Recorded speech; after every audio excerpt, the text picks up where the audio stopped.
ಎಲ್ಲರಿಗೂ ನಮಸ್ಕಾರ. ಆರಕ್ಷಕ ವ್ಯವಸ್ಥೆಯ ಪ್ರಮುಖ ಕರ್ತವ್ಯಗಳಲ್ಲಿ ಒಂದು ಅಪರಾಧ ತಡೆಗಟ್ಟುವಿಕೆ ಮತ್ತು ಅಪರಾಧ ಪತ್ತೆ ಮಾಡುವಂಥದ್ದು. ವಿವಿಧ ರೀತಿಯ ಅಪರಾಧಗಳಿದ್ದಾವೆ. ಅದರಲ್ಲಿ ಇವತ್ತು ನಾವು ಪ್ರಮುಖವಾಗಿ ಈ ಮನೆಗಳ್ಳತನ ಪ್ರಕರಣಗಳನ್ನು ನಾವು ವಿಶೇಷವಾದ ಒಂದು ಡ್ರೈವನ್ನು ತೆಗೆದುಕೊಂಡಿತ್ತು ನಗರ ಪೊಲೀಸ್ ವತಿಯಿಂದ. ಅದರ ಒಂದು ಪ್ರಯತ್ನದಿಂದ ಎಲ್ಲ ಪೊಲೀಸ್ ಸ್ಟೇಷನ್ಗಳಲ್ಲಿಯೂ ಕೂಡ ವಿಶೇಷ ಕಾರ್ಯಾಚರಣೆ ಮಾಡಲಾಗಿತ್ತು.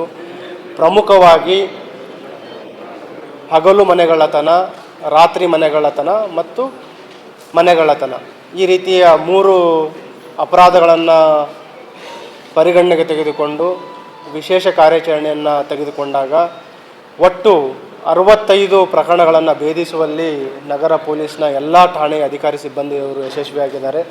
ಅದಕ್ಕೆ ನಾನು ಅವರಿಗೆ ಅಭಿನಂದನೆಗಳನ್ನು ಸಲ್ಲಿಸಲಿಕ್ಕೆ ಇಷ್ಟಪಡ್ತಾಯಿದ್ದೀನಿ. ಈಗ ನಾವು ಅಂಕಿಅಂಶಗಳನ್ನು ನೋಡಿದಾಗ ಒಟ್ಟು 65 ಪ್ರಕರಣಗಳ ಪತ್ತೆಯಾಗಿದ್ದಾವೆ. 114 ಆರೋಪಿಗಳನ್ನು ಬಂಧನ ಮಾಡಲಾಗಿದೆ. ಈ ಬಂಧಿತ ಆರೋಪಿತರುಗಳಿಂದ ಒಟ್ಟು 936 ಗ್ರಾಮ್ನ ಚಿನ್ನಾಭರಣಗಳು, 1908 ಗ್ರಾಮ almost 2 kg silver ornaments, cash ಮತ್ತು ಇತರೆ ವ್ಯಾಲ್ಯೂಯಬಲ್ಸ್. ಕೆಲವು ಆರೋಪಿಗಳಿಂದ ಕಳ್ತನ ಏನು ಮಾಡಿದ್ರು, ಅವರು ದವಸ ಧಾನ್ಯಗಳಿರ್ಬೋದು, ವಾಹನಗಳಿರ್ಬೋದು, ಅವರು ಕೃತ್ಯಕ್ಕೆ ಬಳಸಿದ ವೆಹಿಕಲ್ಸ್ಗಳಿರ್ಬೋದು ಮತ್ತು ಇತರೆ ವ್ಯಾಲ್ಯೂಯಬಲ್ಸ್, ಕೆಲವು ಎಲೆಕ್ಟ್ರಾನಿಕ್ ಐಟಮ್ಸ್ ಇದೆ, ಮೊಬೈಲ್ ಫೋನ್ಸ್ಗಳಿದ್ದಾವೆ, ಟೆಲಿವಿಷನ್ಸ್ಗಳಿದ್ದಾವೆ. ಈ ರೀತಿ ಒಟ್ಟು 83,43,000 ಮೌಲ್ಯದ ವಸ್ತುಗಳನ್ನು ವಶಪಡಿಸ್ಕೊಳ್ಳಿ ನಮ್ಮ ಅಧಿಕಾರಿ ಸಿಬ್ಬಂದಿಯವರು ಯಶಸ್ವಿಯಾಗಿದ್ದಾರೆ. ಅದರಲ್ಲಿ ಈ ಬ್ರೇಕಪ್ಪನ್ನು ನಾವು ನೋಡಿದಾಗ 65 ಪ್ರಕರಣಗಳಲ್ಲಿ ಹೆಚ್ಚಿನದಾಗಿ ನಮಗೆ ರಾತ್ರಿ ಮನೆಗಳ್ಳತನ, ನೈಟ್ HBTಗಳು 25 ಪ್ರಕರಣ ಪತ್ತೆಯಾಗಿದೆ. ಅದರಲ್ಲಿ 40 ಆರೋಪಿಗಳನ್ನು ಬಂಧಿಸಿದ್ದಾರೆ. ಹಗಲು ಮನೆಗಳ್ಳತನ 6 ಪ್ರಕರಣಗಳನ್ನು ಭೇದಿಸಿದ್ದಾರೆ. 8 ಆರೋಪಿಗಳನ್ನು ಬಂಧಿಸುವಲ್ಲಿ ಯಶಸ್ವಿಯಾಗಿದ್ದಾರೆ.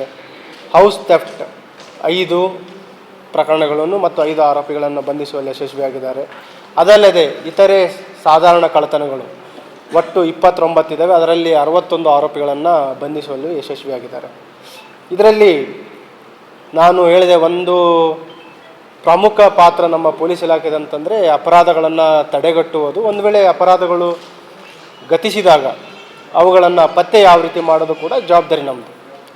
ಈ ಫಸ್ಟ್ ಏನಿದೆ ಅಪರಾಧ ತಡೆಗಟ್ಟುವುದು, ಅದರ ಜೊತೆಗೆ ಅಪರಾಧ ಪತ್ತೆ ಮಾಡುವಲ್ಲಿ ಬರೀ ಆರಕ್ಷಕ ವ್ಯವಸ್ಥೆದು ಅಷ್ಟೇ ಅಲ್ಲ, ಸಾರ್ವಜನಿಕರ ಪಾತ್ರನೂ ಅಷ್ಟೇ ಪ್ರಮುಖವಾಗಿದೆ. ಈಗ ಕೆಲವು ನಿದರ್ಶನಗಳನ್ನು ಹೇಳ್ತೀನಿ ನಾನು.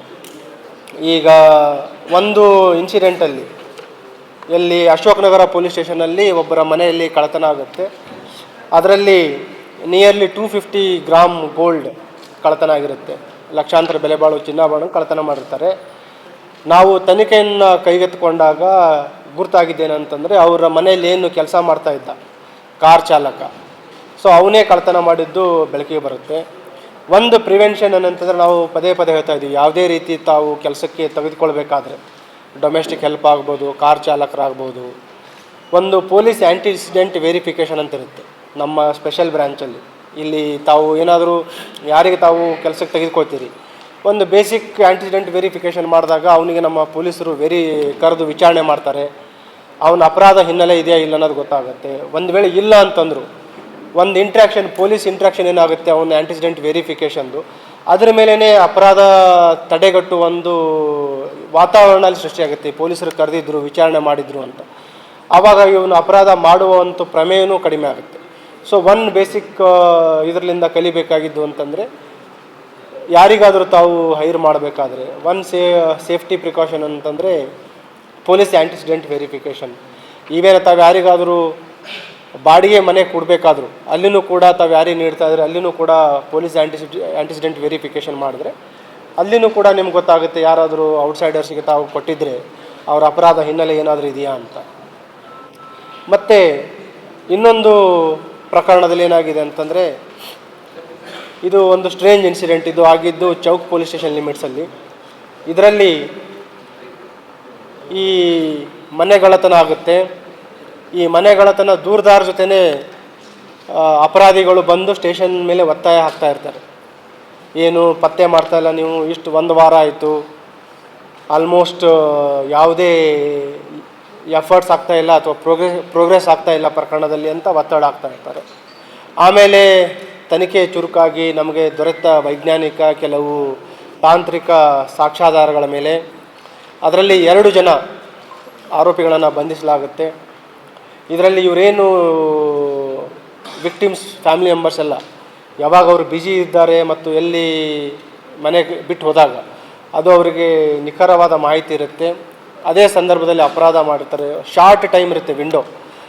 ಸೊ ನಮಗೆ ಈ ಔಟ್ಸೈಡರ್ಸ್ ಬಂದು ಅಫೆನ್ಸ್ ಮಾಡಬೇಕಾದ್ರೂ ಕೆಲವು ಸಲ ಏನಾಗುತ್ತೆ, ಕೆಲವು ಕುರುಗಳಿರುತ್ತೆ. ಅದ್ರ ಬಗ್ಗೆಯೂ ತಮಗೆ ತಿಳಿಸ್ತೀನಿ. ಈ ಒಂದು ಘಟನೆಯಲ್ಲಿ ಯಾವರು ವ್ಯಾಲ್ಯೂಬಲ್ಸ್ಗಳನ್ನು ಎಲ್ಲಿಟ್ಟಿದ್ದರು ಮತ್ತು ಅವರು ಚಲನವಲನದ ಬಗ್ಗೆ ಕೆಲವು ಅವರ ನೈಬರ್ಸ್ಗೆ ಮತ್ತು ಸಂಬಂಧಿಕರಿಗೆ ಗೊತ್ತಿರುತ್ತೆ.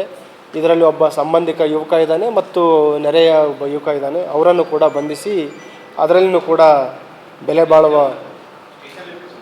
Chowk police station. ಮತ್ತು ಇದಲ್ಲದೆ ನಾವು ಪ್ರೊಫೆಷ್ನಲ್ ಅಫೆಂಡರ್ಸ್ ಅಂದರೆ ರೂಢಿಗತ ಅಪರಾಧಿಗಳು, ಇದರಲ್ಲಿ ಕೆಲವು ಅಪರಾಧಿಗಳು ಅಂತರ್ಜಿಲ್ಲಾ ಇದ್ದಾರೆ, ಸ್ಥಳೀಯರಿದ್ದಾರೆ ಮತ್ತು ಅಂತಾರಾಜ್ಯ ಈ ರೂಢಿಗತ ಮನೆಗಳತನ ಮಾಡುವಂಥ ಅಪರಾಧಿಗಳನ್ನು ಕೂಡ ನಾವು ಬಂಧಿಸಿದ್ದೀವಿ. ಅದರಲ್ಲಿ ಒಬ್ಬನು ಹನಿ ಸಿಂಗ್ ಅಂತ ಇದ್ದಾನೆ. ಅವನು ಇಲ್ಲಿ ಲೋಕಲ್ ಅಫೆನ್ಸ್ ಮಾಡಿದ್ದಾನೆ, ಗ್ರಾಮೀಣ ಪ್ರದೇಶದಲ್ಲಿ ಅಪರಾಧ ಮಾಡಿದ್ದಾನೆ, ಜಿಲ್ಲೆ ಪ್ರದೇಶದಲ್ಲಿ, ಅಲ್ಲದೆ ಬೇರೆ ಬೇರೆ ಜಿಲ್ಲೆಗಳಲ್ಲದೆ ಮತ್ತು ಬೇರೆ ಹೊರ ರಾಜ್ಯಗಳಲ್ಲೂ ಅಪರಾಧ ಮಾಡಿರುವ ಅವನ ಅಪರಾಧಗಳಿದ್ದಾವೆ. ಅವನ ಒಂದು ಬಂಧನದಿಂದ ಒಟ್ಟು 16 ಪ್ರಕರಣಗಳು ಪತ್ತೆಯಾಗಿದ್ದಾವೆ. ಇದು ಯೂನಿವರ್ಸಿಟಿ ಪೊಲೀಸ್ ಸ್ಟೇಷನ್ ಅಧಿಕಾರಿ ಸಿಬ್ಬಂದಿಯವರು ಪತ್ತೆ ಮಾಡಿದ್ದಾರೆ. ಮತ್ತು ಈಗ ಆರಂಭದಲ್ಲಿ ತಮಗೆ ಹೇಳಿದೆ, ಈ ಅಪರಾಧಿಗಳ ಹಿನ್ನೆಲೆ ನಾವು ನೋಡಿದಾಗ 114ರಲ್ಲಿ ಕೆಲವು ಕಾನೂನಿನ ಸಂಘರ್ಷಕ್ಕೊಳಗಿರೋ ಯುವಕರು ಇದ್ದಾರೆ, ಲೆಸ್ ದ್ಯಾನ್ 18 ಇಯರ್ಸ್ ಇರೋವಂಥವ್ರು ಇದ್ದಾರೆ. ಆಮೇಲೆ ಕೆಲವು ಮಹಿಳೆಯರು ಇದ್ದಾರೆ ಅಪರಾಧ ಮಾಡಿದ್ರಲ್ಲಿ. ಅದರಲ್ಲಿ 2 ನಿದರ್ಶನಗಳನ್ನು ತಮ್ಮ ಮುಂದೆ ಹೇಳಲಿಕ್ಕೆ ಇಷ್ಟಪಡ್ತಾ ಇದ್ದೀನಿ. ಒಂದು, ಈ ಅಟೆನ್ಷನ್ ಡೈವರ್ಷನ್ ಮಾಡಿ ಕಳ್ಳತನ ಮಾಡುವಂಥದ್ದು. ಅದರಲ್ಲಿ ಸ್ಪೆಷಲಿ ಮಹಿಳೆಯರನ್ನು ಟಾರ್ಗೆಟ್ ಮಾಡುವಂಥ ಮಹಿಳೆಯರ ಗ್ಯಾಂಗನ್ನು ನಮ್ಮ ಬ್ರಹ್ಮಪುರ ಸ್ಟೇಷನ್ ಅಧಿಕಾರಿ ಸಿಬ್ಬಂದಿಯವರು 3 ಜನ ಮಹಿಳೆಯರನ್ನು ಬಂಧನ ಮಾಡಿದರು. ಅದರಲ್ಲಿ ಬಸ್ಸಲ್ಲಿ ಹತ್ತಬೇಕಾದ್ರೆ ಅಲ್ಲಿ ಕೆಲವರು ಅವರಿಗೆ ಮಾತಾಡೋ ನೆಪದಲ್ಲಿ ಅಟೆನ್ಷನ್ ಡೈವರ್ಟ್ ಮಾಡ್ತಾರೆ ಮತ್ತು ಉಳಿದವರು ಬಸ್ ಹತ್ತಬೇಕಾದ್ರೆ ಇಳಿಬೇಕಾದ್ರೆ ಪರ್ಸ್ಲಿಂದ ಕೆಲವು ವ್ಯಾಲ್ಯೂಬಲ್ಸ್ಗಳನ್ನು ಕದೀತಾ ಇದ್ದರು. ಅವರನ್ನು ಬಂಧಿಸಿದ್ದಾರೆ. ಅದಲ್ಲದೆ MB ನಗರ ಪೊಲೀಸ್ ಸ್ಟೇಷನಲ್ಲಿ ಇನ್ನೊಬ್ಬ ಓರ್ವ ಮಹಿಳೆಯನ್ನು ಬಂಧನ ಮಾಡಿದ್ದಾರೆ.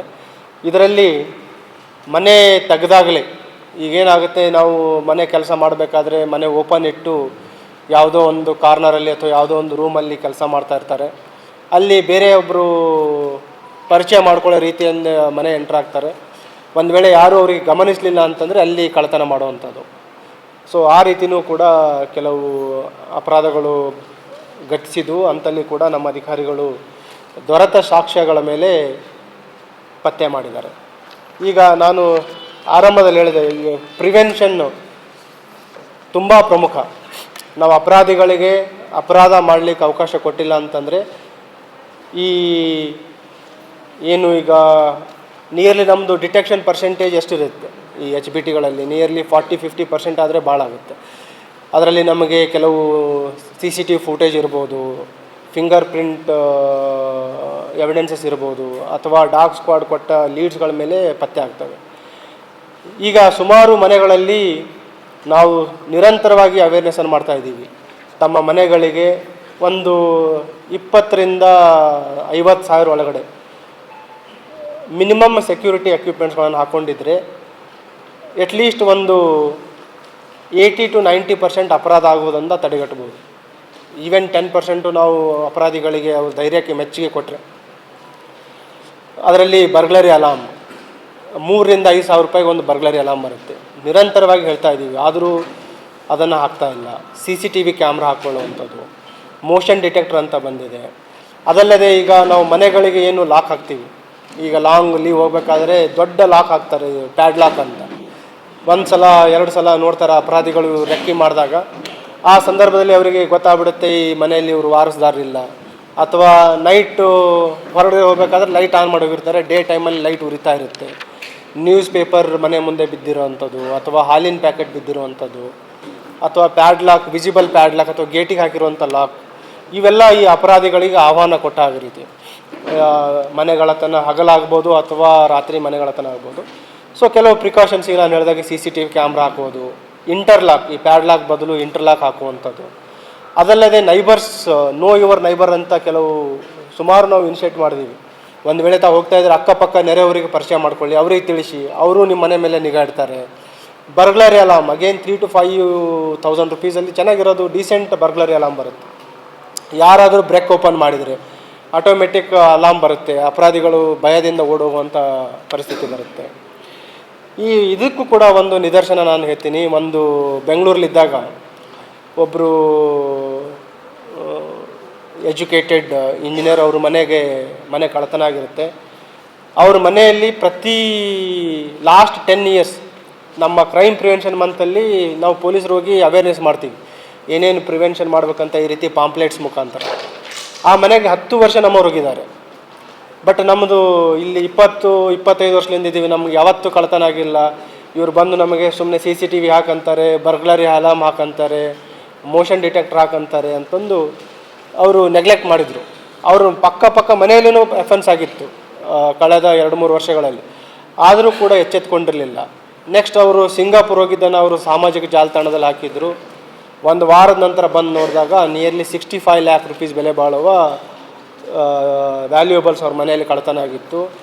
ಅವರು ಅವತ್ತು ನಾವು ಅವ್ರ ಮನೆಗೆ ಸ್ಪಾಟಿಗೆ ವಿಸಿಟ್ ಮಾಡಿದಾಗ ಅವ್ರು ಹೇಳ್ತಾ ಇದ್ದಿದ್ದು ಏನಂತಂದರೆ, ಸರ್ ತಮ್ಮ ಅಧಿಕಾರಿ ಸಿಬ್ಬಂದಿಯವರು 10 ವರ್ಷದಿಂದ ಬಂದಿದ್ದರು, ಬೇರೆಯವ್ರಿಗೆ ಆಗಿದ್ದು ನಮಗೆ ಆಗುತ್ತೆ ಅಂತ ನಮಗೆ ಅದು ಅನಿಸೇ ಇರಲಿಲ್ಲ. ಅದು ಘಟನೆ ಆಗಿದ ನಂತರ ವಿತಿನ್ 10 days ಅವರೆಲ್ಲ ಹಾಕಿದರು.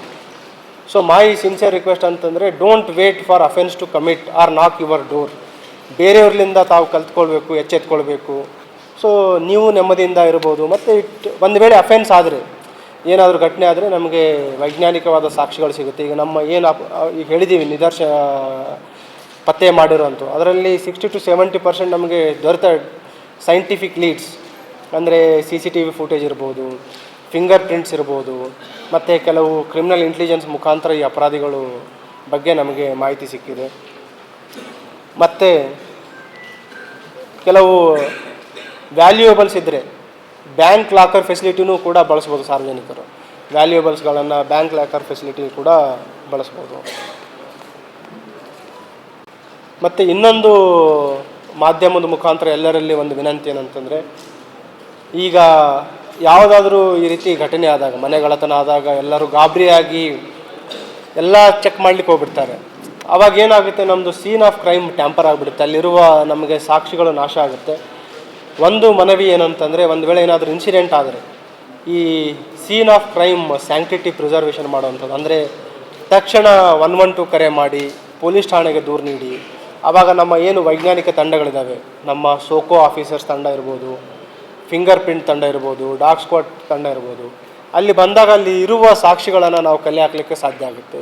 ಸುಮಾರು ಕಡೆ ಏನಾಗ್ತಾ ಇದೆ, ಈ ನಮ್ಮ ವಿಕ್ಟಿಮ್ಸ್ ಎಲ್ಲ ಎಲ್ಲಿ ಅಪರಾಧ ಆಗಿರುತ್ತೆ ಅಲ್ಮಾರಿ ಓಪನ್ ಮಾಡುವಂಥದ್ದು, ಮೇನ್ ಡೋರ್ ಮುಟ್ಟುವಂಥದ್ದು, ಆಮೇಲೆ ಗಾಬರಿಯಿಂದ ಎಲ್ಲ ಸಂಬಂಧಿಕರು ಕರೆಸಿ ಮನೇಲಿ ಓಡಾಡೋಂಥದ್ದು. ಕೆಲವು ಈ ಅಪರಾಧಿಗಳ ಬಗ್ಗೆ ಏನು ಡಾಗ್ ಸ್ಕ್ವಾಡ್ ನಮಗೆ ಲೀಡ್ಸ್ಗಳನ್ನು ಸಿಗುತ್ತೆ, ಅದು ಕೂಡ ನಮಗೆ ದೊರೀತಾ ಇಲ್ಲ. ಹಾಗಾಗಿ ಯಾವುದೇ ರೀತಿಯ ಪ್ಯಾನಿಕ್ ಆಗದೆ ತಕ್ಷಣ ಪೊಲೀಸ್ ಸ್ಟೇಷನ್ಗೆ ಕರೆ ಮಾಡಿ ಅಥವಾ 112 ಕರೆ ಮಾಡಿ, ನಮ್ಮ ತಂಡಗಳಲ್ಲಿ ಬರುತ್ತೆ ಅಂತ ಹೇಳಲಿಕ್ಕೆ ಇಷ್ಟಪಡ್ತಾರೆ. ಇಂಡಿವಿಜುವಲ್ ಅಪರಾಧಿಗಳ ಬಗ್ಗೆ ನಿಮಗೆ ಬೇರೆ ಡೀಟೇಲ್ಸ್ ಕೊಡ್ತೀವಿ. ಸೊ ಈ ರೀತಿ ಒಟ್ಟು ವಿವಿಧ ನಮ್ಮ ಪೊಲೀಸ್ ಠಾಣೆಗಳಲ್ಲಿ ಒಟ್ಟು 65 ಪ್ರಕರಣಗಳನ್ನು ಪತ್ತೆ ಮಾಡಿದ್ದಾರೆ ಮತ್ತು 114 ಆರೋಪಿಗಳನ್ನು ಬಂಧಿಸಿದ್ದಾರೆ. Nearly 84 lakh